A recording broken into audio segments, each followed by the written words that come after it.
Witajcie na moim kanale. Dzisiaj przepis na pyszne ciasto, jakim jest biszkopt makowy z kremem i brzoskwiniami. Jak zawsze na początku nowych widzów zapraszam do subskrybowania kanału, kliknijcie dzwoneczek, a będziecie na bieżąco z moimi przepisami. Przedstawiam listę potrzebnych składników. Tą samą listę znajdziecie w opisie pod filmem. Pod filmem dodaję również link do bloga, gdzie znajdziecie wszystkie moje przepisy. Potrzebujemy 6 białek. Białka mam w temperaturze pokojowej i teraz je ubijam. Gdy zaczną białka się pienić, będziemy dodawać cukier. Na tą porcję przygotowałam 150 g cukru i teraz dodaję je partiami. Zaczęłam dodawać, gdy białka zaczęły się pienić.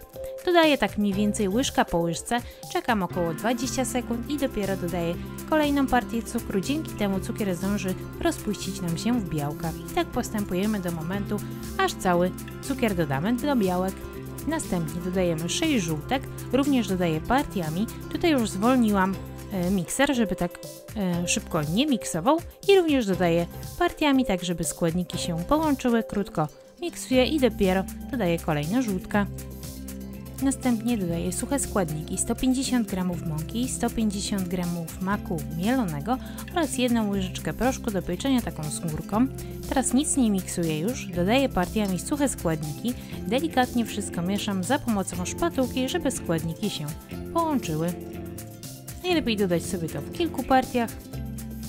Na koniec już dodajemy 50 ml oleju rzepakowego. Wlewamy również powoli i też nie miksujemy, tylko delikatnie szpatułką mieszamy. Blaszkę o wymiarach 20 na 30 cm wyłożyłam papierem do pieczenia i teraz wykładam nasz krem na biszkopt, rozsmarowuję, wkładam do nagrzanego piekarnika do temperatury 170 stopni, pieczemy do tak zwanego suchego patyczka około 20-30 minut w zależności od piekarnika. A teraz możemy już przygotować sobie krem. Na krem potrzebujemy 600 ml śmietanki 30% lub 36%. Ja mam tutaj przygotowaną już żelatynę na początek. 4 łyżeczki takie z górką żelatyny zalewamy zimną wodą. Ja dodałam 50 ml zimnej wody. Całość wymieszałam i odstawiłam do napęcznienia. Następnie podgrzałam i taka powstała nam płynna konsystencja. Pamiętajcie, żeby to podgrzać tak tylko, żeby żelatyna się rozpuściła i żeby tego nie zagotować, bo żelatyna straci swoje właściwości żelujące i odstawiam to do przestudzenia. A w misce miksuję 600 ml słodzonej śmietanki, 250 ml mascarpone i 2 łyżki cukru pudru. Całość miksuję na sztywno. Tutaj dodaję do żelatyny 1 małą łyżeczkę kremu. Mieszam, żeby zahartować żelatynę. Dodaję do kremu i wszystko razem krótko miksuję, tak żeby składniki się połączyły. I masę mamy gotową. 1/4 część masy odkładam na bok do osobnej miseczki. Ona nam przyda się później. Ważne, żeby to od razu odłożyć, żeby ona nie była z brzoskwiniami. I tutaj do tej większej części kremu dodajemy puszkę brzoskwiń. Brzoskwinie wcześniej odsączyłam na sicie i pokroiłam w kostkę.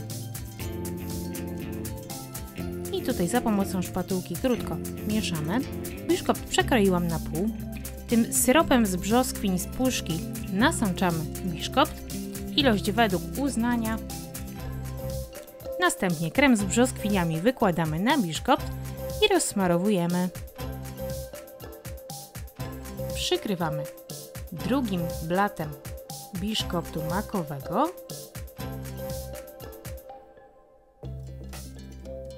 I również go nasączamy.